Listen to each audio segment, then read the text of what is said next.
उत्तानपाद के पुत्र हैं ध्रुव, और ध्रुव जी ने बहुत कम आयु में ही वो कर दिखाया जो बड़ी लंबी आयु वाले लोग भी नहीं कर पाते। क्या किया था ध्रुव जी ने? क्या किया था? कम उम्र में ही भगवान को पा लिया। कैसे पाया था ध्रुव जी ने भगवान को? क्या किया था? गुरु जी ने मंत्र दिया था और उस मंत्र को श्रद्धा से जप किया था। यही तपस्या है। नारद जी ने मंत्र दिया, उस मंत्र को उन्होंने श्रद्धा से जपा। गुरु जी जो मंत्र देते हैं उस मंत्र को श्रद्धा से जो जपेगा उसी से उसका उद्धार हो जाएगा, कल्याण हो जाएगा। लेकिन आज के जमाने में चेले ऐसे मिलते हैं कि वो चेले होते ही नहीं, वो खुद गुरु होते हैं। उन्हें मंत्र दो तो बोलते हैं गुरु जी हम तो वो वाला जपते थे। तो जब जपते थे तो ये काहे ले लिया? आज के समय में गुरु के वाक्यों पर, गुरु के वचनों पर लोगों को विश्वास नहीं है, इसीलिए कल्याण नहीं होता। जो मंत्र गुरु जी देते हैं वही मंत्र श्रद्धा से जपना होता है। हमारी पसंद क्या थी? देखो, शादी के पहले आप किसी लड़के से प्यार करती हो। शादी के पहले आप मतलब आपने किसी एक लड़के से प्यार किया, लेकिन अब आपका विवाह किसी दूसरे पुरुष से हो गया, तो पुराने वाले को भुला दें कि इससे भी मिलना जुलना चालू रखें? उत्तर दो। कल्याण किसमें है आपका? पुराने वाले में या जो अभी मिला है? विवाह के बाद किसमें कल्याण है आपका? विवाह के पहले वाले में कल्याण है या विवाह के बाद वाले में? उत्तर दो। किसमें कल्याण है? विवाह के पहले वाले से। विवाह के पहले आपने किससे प्यार किया मायने नहीं रखा जाएगा, वो तो आपके संस्कार हैं कि आपका चरित्र बना या बिगड़ा। लेकिन समर्पण तो ये है कि जिससे आपका विवाह हुआ है बस उसी में मन लगाएं, उसके सिवा सपने में भी दूसरे का चिंतन ना हो।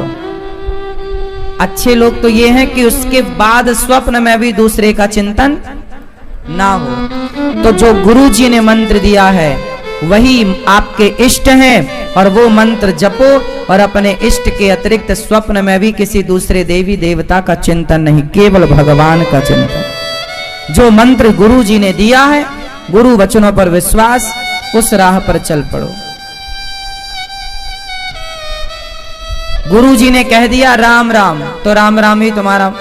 जो मंत्र गुरु जी ने, तुम्हारे गुरु जी ने कह दिया कि ये तुम्हारा मंत्र है, कृष्ण कृष्ण राधे कृष्ण जपो, श्रीमन नारायण जपो, तो श्रीमन नारायण ही जपना है।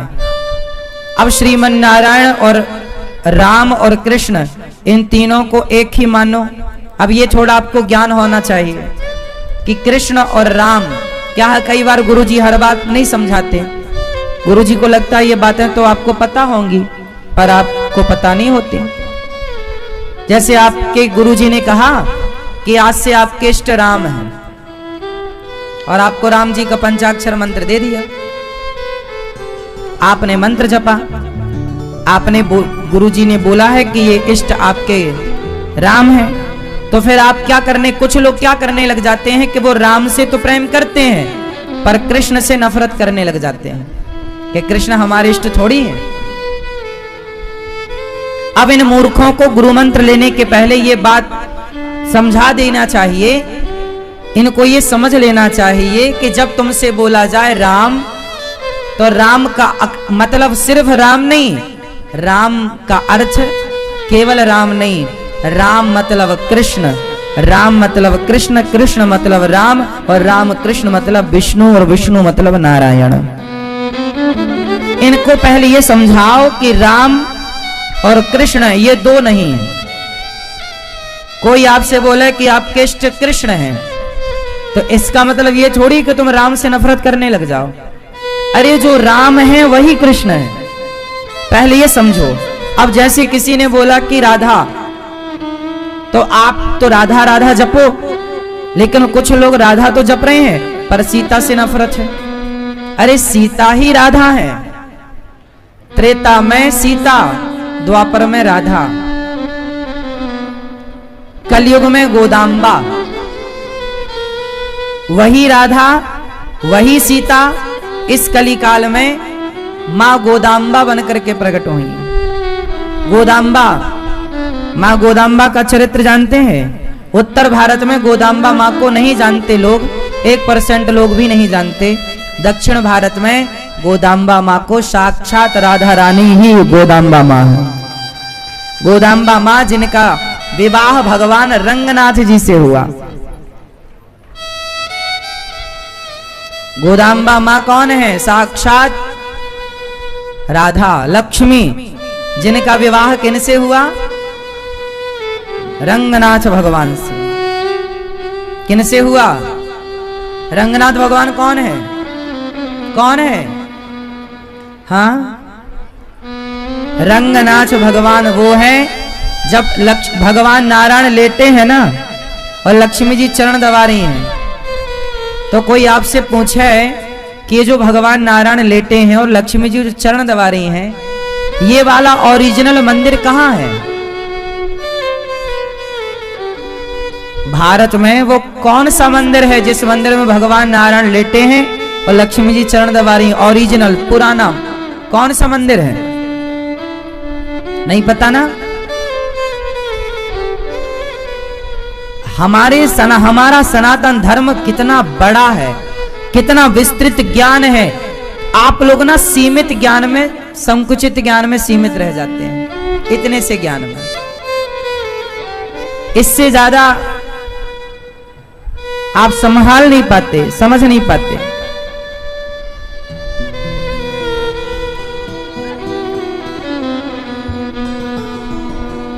जबकि हमारा सनातन धर्म विशाल सागर की तरह है।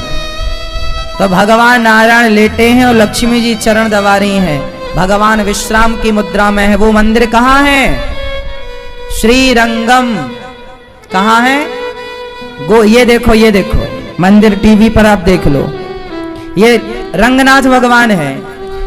भगवान नारायण लेटे हैं ना, पीछे लक्ष्मी जी चरण दबा रही हैं और सामने गोदाम्बा मां भगवान के सामने है, मां गोदाम्बा।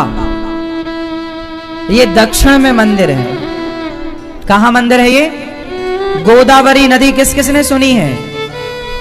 सुना है? कभी दर्शन हुआ गोदावरी नदी का? ये गोदावरी नदी दक्षिण में है और इसी नदी के तट पर श्रीरंगम है। क्या है? श्रीरंगम, रंगनाथ भगवान। कौन भगवान? रंगनाथ भगवान। श्रीरंगम, जहां पर रंगनाथ भगवान का बहुत विशाल मंदिर बना हुआ है। तिरुपति बालाजी का नाम सुना है? तिरुपति बालाजी से लगभग 300 किलोमीटर की दूरी पर रामेश्वर सुना है? दक्षिण में रामेश्वरम, रामेश्वरम से लगभग 300 किलोमीटर 200 किलोमीटर की दूरी है लगभग। मदुरई के पास, दक्षिण में क्या है? मदुरई। मदुरई के पास ये स्थान है।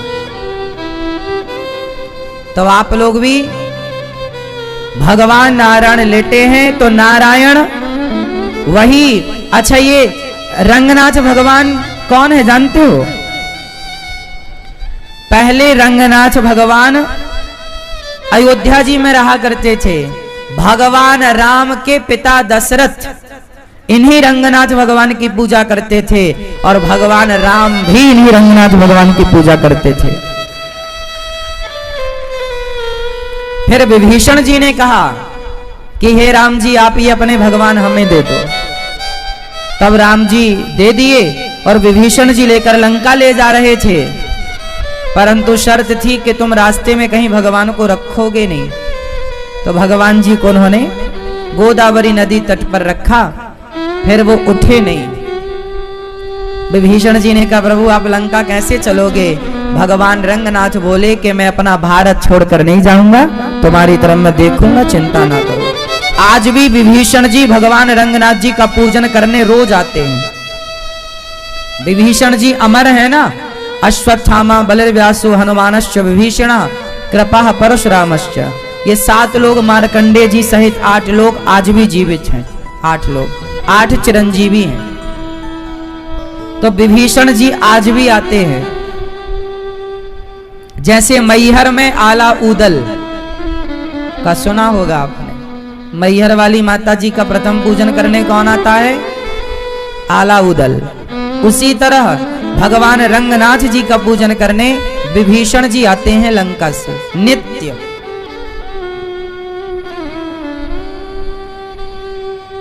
दक्षिण में है ये मंदिर, भगवान राम के इष्ट रहे हैं। ये देखिए ये मंदिर है, ये है रंगनाथ जी का मंदिर। इतना विशाल है कि पूछो ही मत। ये रंगनाथ भगवान का मंदिर है। इसी मंदिर में 1000 साल पुराने हमारे श्री रामानुजाचार्य जी, ये देखिए रामानुजाचार्य जी का चित्र विग्रह स्वरूप। भगवान श्री रामानुजाचार्य जी 1000 साल पहले से धरती पर आए और जब इन्होंने अपने प्राणों का त्याग किया तो इनका शरीर जब इनके शरीर का अंतिम संस्कार करने लगे तो रंगनाथ भगवान रो पड़े। रंगनाथ भगवान रो पड़े, मेरे रामानुज को मत ले जाओ, बोले यहीं बिठाओ। आश्चर्य मानेंगे आप, आज के वैज्ञानिक युग में ये बात आप विश्वास करें, यदि ना करें तो अपनी आंखों से जाकर देख लें। मेरी बातों पर आपको विश्वास नहीं होगा मैं जो कहूंगा, इसलिए आपको जाकर देखना चाहिए। 1000 साल पुराना रामानुजाचार्य जी का शरीर आज भी इस मंदिर में ज्यों का त्यों रखा हुआ है, लोग दर्शन करते हैं। ये उनका शरीर ये रहा, टीवी पर आप देखिए। ये श्री रामानुजाचार्य जी का ओरिजिनल शरीर है, ओरिजिनल शरीर है। केवल चंदन का लेप होता है, तिलक होता है। आप जाकर देख सकते हैं, बड़े बड़े वैज्ञानिकों ने आकर देख। हमारा तुम्हारा शरीर दिन 2 दिन चलेगा, 10 दिन चलेगा, वरना कीड़े नहीं पड़ जाएंगे, खत्म हो जाएगा, बदबू आएगी। पर देखिए हमारे रामानुजाचार्य जी जो कि साक्षात लक्ष्मण जी के अवतार थे, जो इस संसार में धर्म का प्रचार करने आए, उन्हीं की परंपरा से ये दास अनिरुद्ध दीक्षित है, मंत्र दीक्षा लिया है। वही परंपरा है हमारी। हमारी जो परंपराएं हैं ये सैकड़ों साल पुरानी है, कोई आज की थोड़ी। इसलिए गुरु बनाने जरूरी होते हैं, क्योंकि गुरु से ही परंपरागत ज्ञान मिलेगा। बिना गुरु के परंपरागत ज्ञान कैसे मिलेगा? पुस्तकी ज्ञान तो कोई भी पुस्तक पढ़ के आप पढ़ लो, लेकिन पुस्तक पढ़ने से ज्ञान नहीं मिलता। जब तक वो पुस्तक गुरु से ना पढ़ी जाए तब तक उसका रहस्य समझ में नहीं आएगा। अर्थ तो समझ में आ जाएगा, रहस्य भी होता है। जो रहस्य पुस्तक में लिखा नहीं होता वो समझाना पड़ता है, वो परंपरागत ज्ञान होता है। जैसे बाप की संपत्ति परंपरा से बेटे को मिलेगी, दादा की संपत्ति आपके पिता को मिली, पिता, ऐसी परंपरागत ज्ञान होता है। परंपरागत क्या होता है? ज्ञान, कि वो ज्ञान हमारे गुरु से ही हमें मिलेगा। जब गुरु शरणागति होती है, और गुरु भी वो ज्ञान सबको नहीं देते, सैकड़ों शिष्य होते हैं। उन सैकड़ों शिष्यों में जो योग्य शिष्य होता है, गुरु वो ज्ञान, गुप्त ज्ञान उस शिष्य को प्रदान करता है जो योग्य शिष्य है।